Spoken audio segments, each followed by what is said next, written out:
Hi hello నమస్తే, welcome back to iDream media.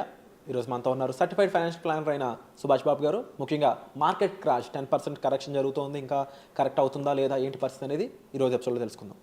నమస్కారం sir. నమస్కారం అండి. సార్, మార్కెట్ క్రాష్ అంటే లాస్ట్ ఫ్యూ వీక్స్గా కూడా చెప్పొచ్చేమో కన్సిస్టెంట్గా జరుగుతుంది మార్కెట్ క్రాష్ అనేది. ఈ కరెక్షన్ ఎంతకాలం ఇంకా జరిగే ఛాన్సెస్ ఉన్నాయి? What are the main impacting reasons అంటారు వీటికి? గుడ్, మీరు రెండు వర్డ్స్ వాడారు. ఫస్ట్ మార్కెట్ క్రాష్ అన్నారు, తర్వాత మార్కెట్ కరెక్షన్ అన్నారు. అవును, I think correct ways correction. Crash అంటే డీప్గా పడిపోవడం, క్రాష్ నార్మల్గా వాడుతూ ఉంటాం మన పరిపడ్డ భాషలో. ఇది కరెక్షన్ మాత్రమే. మనం కోవిడ్ తర్వాత 2020 కోవిడ్ తర్వాత మార్కెట్ ఎప్పుడు పైకి పెరుగుతూనే ఉంది, కన్సిస్టెంట్గా పైకి వెళ్తూనే ఉంది. సో మనందరికీ సైకలాజికల్గా గ్రోత్ అలవాటు అయిపోయింది. మనకి we got use to this kind of growth, racing up to the top. అన్ని సెక్టర్స్, అన్ని companies, small cap, mid cap, large cap, అన్ని కేటగిరీస్ కూడా పెర్ఫామ్ చేయడంతో మనకు ఒక ఎక్స్పెక్టేషన్ పెరిగిపోయింది ఇన్వెస్టర్స్ మైండ్లో.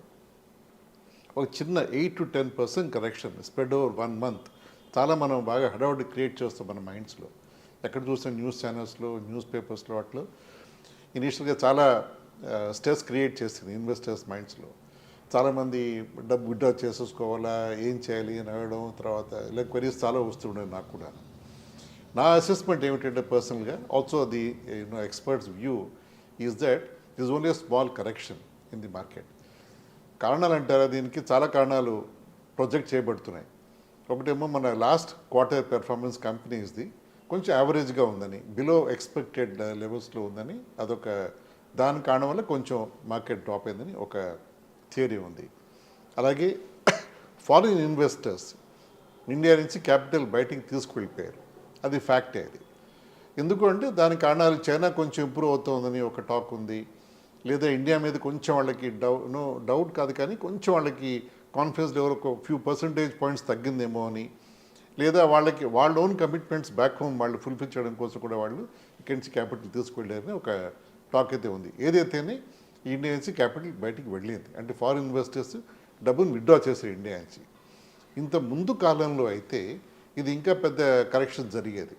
అంటే ఇంత కొన్ని బిలియన్స్ ఆఫ్ డాలర్స్ పైకి వెళ్ళగానే, ఇండియా నుంచి బయటికి వెళ్ళగానే కొంచెం మార్కెట్ అప్సెట్ బాగానే అవుతుంది. కానీ ఇప్పుడు డొమెస్టిక్ ఇన్వెస్టర్స్, అంటే మనలో మీరు, నేను, మన చూసే అందరూ వ్యూవర్స్ కూడా ఇన్వెస్ట్ చేసే డబ్బుని డొమెస్టిక్ ఇన్వెస్టర్స్ అంటే కంపెనీస్, డొమెస్టిక్గా మనం ఇన్వెస్ట్ చేసే డబ్బు కూడా దాని బ్యాకప్ చాలా బాగా ప్రూవ్ చేస్తుంది మనకి. అది అంటే మన ఇవాల్వ్డ్ ఎకానమీ అవుతున్నాం స్లోగా. మనం ఇంత ముందులా కాకుండా చాలామంది మార్కెట్స్లో ఇన్వెస్ట్ చేయడం, దాంతో మనం ఫారిన్ ఇన్వెస్టర్స్ డబ్బు తీసిన తర్వాత కూడా ఇది ఆల్మోస్ట్ బ్యాకప్ కింద మనకి బ్యాలెన్స్ అయ్యింది డొమెస్టిక్ ఇన్వెస్టర్స్ వల్ల. కొంచెం గ్యాప్ అయితే ఉంది దాంట్లో, అదొక ఇంపాక్ట్ అయింది. ఇది ఒకటే కాకుండా జియో పొలిటికల్, ట్రంప్ వస్తున్నాడా, లేకపోతే ఇంకెవరో వస్తారా, లేకపోతే ఏమవుతుంది, ఏదైనా సరే మార్కెట్ ఎప్పుడు సెన్సిటివ్గా ఉంటున్నాడు న్యూస్కి. అంటే ఇన్సులేటెడ్గా కళ్ళు మూసుకుని కూర్చునే సిచ్యువేషన్గా ఏ మార్కెట్ గ్లోబల్గా కూడా any development in the global scenario అది ఎఫెక్ట్ అవుతుంది, మార్కెట్ కొంచెం అటు ఇటు అవుతుంది. అదో కారణమైంది. ఈ 3-4 కారణాల వల్ల కొంచెం మార్కెట్ కరెక్షన్ అయితే అయింది. నెక్స్ట్ క్వశ్చన్ మీరు, ఇది ఎప్పుడు కరెక్ట్ అవుతుంది, ఎప్పుడు మళ్ళీ బ్యాక్ ఆన్ ట్రాక్ వస్తుంది అని. నా లెక్కలో ఒక 3 to 6 monthsలో బ్యాక్ ఆన్ ట్రాక్ వచ్చేయాలి. ఇది ఇంకో 6 monthsలో, 6 months లోపల వచ్చేయాలి. Q3 రిజల్ట్స్ దాటాకనే కరెక్షన్ అనేది. కరెక్ట్. Q3 రిజల్ట్స్ అంటే కోయిన్సిడెంట్లీ Q3 రిజల్ట్స్ కూడా దానికి కోయిన్సిడెంట్ అవుతాయి దానికి. అంతేకాకుండా ఇంత పెద్ద జగర్నాట్, ఇంత పెద్ద మొమెంటమ్ని కొంచెం స్లో కాబట్టి మళ్ళీ పికప్ చేయాలంటే కొంచెం టైం పడుతుంది ఎకానమీకి కూడా. ఈలోపు మళ్ళీ వాళ్ళు ఫారిన్ ఇన్వెస్టర్స్ మళ్ళీ వెనక్కి రావడం జరుగుతుంది ఆబ్వియస్గాను. ఎందుకంటే ట్రంప్ తన స్వేరింగ్ సెరమనీ జనవరిలో అవుతుంది మోస్ట్ ప్రాబబ్లీ.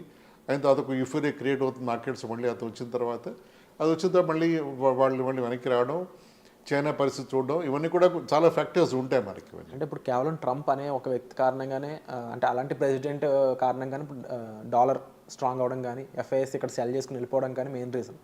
అలాంటి పర్సన్ ఉండగా మళ్ళీ ఎఫ్ఐఎస్ ఏ విధంగా వెనక్కి వచ్చే ఛాన్సెస్ ఉన్నాయంటారు? ఎఫ్ఐఎస్ కావాల్సిన వాళ్ళ రిటర్న్స్, వాళ్ళ డబ్బు మీద, వాళ్ళ ట్రంప్ మీద ప్రేమ కాదు, మన మీద ఇది కూడా కాదు, వాళ్ళు కావాల్సిన రిటర్న్స్. వాళ్ళకి ఇక్కడ రిటర్న్స్ బాగా కనిపిస్తే వెంటనే వచ్చేస్తారు వాళ్ళు. ఇన్నేళ్ళు ఇండియాలో ఉన్నారు, వాళ్ళు రిటర్న్స్ తీసుకున్నారు. మన వాళ్ళు కష్టపడతారనే విషయం వాళ్ళకి తెలుసు కాబట్టి. కరెక్ట్. సో ఇండియా ఎనీవే అన్ని స్టాటిస్టిక్స్ అయినా కూడా 7+% జీడిపి గ్రో అవుతుంది అన్ని రిపోర్ట్స్ ఇండియాకి చెప్తున్నాయి. సో ఇండియాకి పాజిటివ్గానే ఉందంటారు ఫ్యూచర్. చాలా పాజిటివ్ చాలా పాజిటివ్గా ఉన్నాం మనం దీంట్లో. సో ఓవరాల్గా డిఐస్ కూడా ఒక రకంగా మనకి హెల్ప్ చేస్తున్నారు, కాస్త తట్టుకోగలిగే వరకు చేశారా మొన్నటి వరకు, ఒక ఫ్యూ వీక్స్ బ్యాక్ వరకు అనేది ఉంది కదా. కరెక్ట్. బట్ ఎప్పుడు మనం డిఐస్ నుంచి కూడా ఈక్వల్ కాంపిటీషన్ ఇవ్వగలం అంటారు ఎఫ్ఐఎస్కి? అది అసలు అది పాసిబులేనా మార్కెట్లో? వెరీ మచ్ పాసిబుల్ అండి. ఇంతకుముందు డిఏఎస్ రోల్ బాగా తక్కువగా ఉండేది, మినిస్క్యూల్గా ఉండేది. ఇప్పుడు ఆల్మోస్ట్ మనం ఒక లెవెల్ దాకా వచ్చాం ఎఫ్ఐఎస్ మనం వాటిని ఆపి మనం చేయడానికి. ఇప్పుడు maybe matter of 6 months, 1 year, 2 years మన DAs will be much higher than what we are. అంతేకాకుండా మన ఎవరో ఒక ఫేమస్ పర్సన్ ఇన్ ఇండస్ట్రీ ఆయన ఒక ఫేమస్ డైలాగ్ చెప్పారు 3-4 days బ్యాక్ ఒక కాన్ఫరెన్స్లో. ఎఫ్ఐఎస్ వెనక్కి వస్తే వాళ్ళు డబుల్ ద ప్రైస్ పెట్టి కొనుక్కోవాలి ఇండియన్ ఈక్విటీస్ అని ఆయన కామెంట్ చేశారు. అంటే ఆయన కాన్ఫిడెన్స్ అంత ఎక్కువగా ఉంది. ఆయన చాలా సీనియర్ పర్సన్ ఇండస్ట్రీలో ఆయన. అంటే అలాంటి వాళ్ళు ఆ కామెంట్ చేస్తే దాని డెఫినెట్గా దాని బ్యాకప్ బేసిస్ ఉంటుంది దానికి. సో డెఫినెట్గా we hope that will be doing well very soon. ఒక 6 months మనం అలాగే మన మైండ్ పెట్టుకుంటే. ఇంకోటి ఏమిటంటే ఇది బెస్ట్ టైం టు ఇన్వెస్ట్. అది మనం చాలామంది మర్చిపోతారు. ఇన్వెస్టర్స్ మార్కెట్లో ఉన్నది ఇన్వెస్ట్మెంట్ చేసుకుని వెల్త్ గ్రో చేసుకోవాలని. ఈ time best time objective meet అవ్వాలి అంటే.